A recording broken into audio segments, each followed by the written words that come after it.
Friends आपनको मो channel को स्वागत। आज रेसिपी होची साग खरड़ा। जदि आपण मो चैनल को सब्सक्राइब करना तो सब्सक्राइब कर दियंतु। पाखर थिबा बेल आइकन को प्रेस करी ऑल नोटिफिकेशन ऑन कर दियंतु। ताहले जाय कि आपण मानको मोर सब वीडियो रा नोटिफिकेशन मिल जिवो।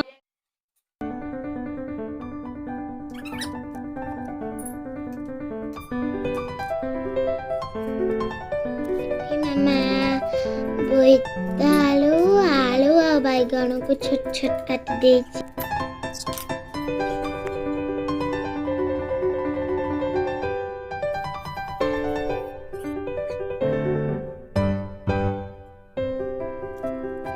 पानी गरम हो गला हमें सब परिबा को पके दबा।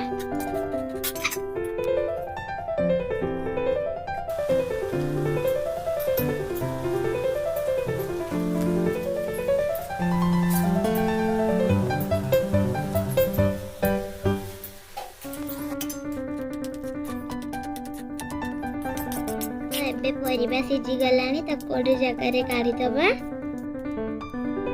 फ्रेंड्स अबे तो कढ़ाई गरम हो गलानी इथरे 2 चम्मच तेल पके दबा।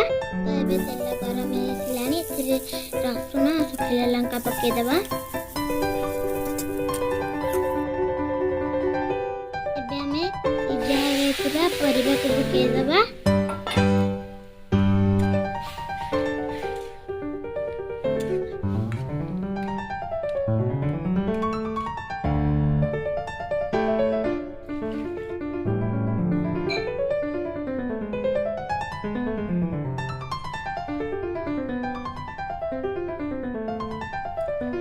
फ्रेंड्स एबे हमें कटा होई रहितिबा साग को पके दबा।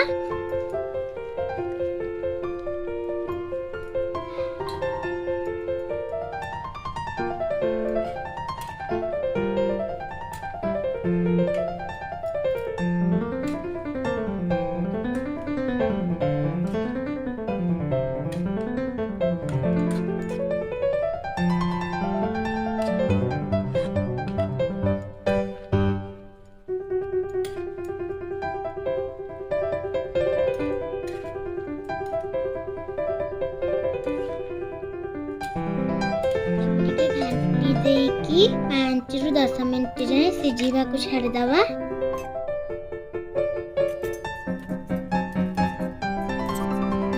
ए साग वर्तमान सिझी आसलानी एथिरे चाउल बिरी गुंड पकेबा।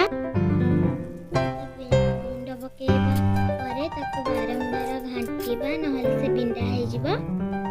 फाइनली साग खरड़ा हे गला। जदि आपनको मो रेसिपी भल लागिवो ताले कमेंट करी जणेबे। हम वीडियो को लाइक शेयर और सब्सक्राइब कर देबे।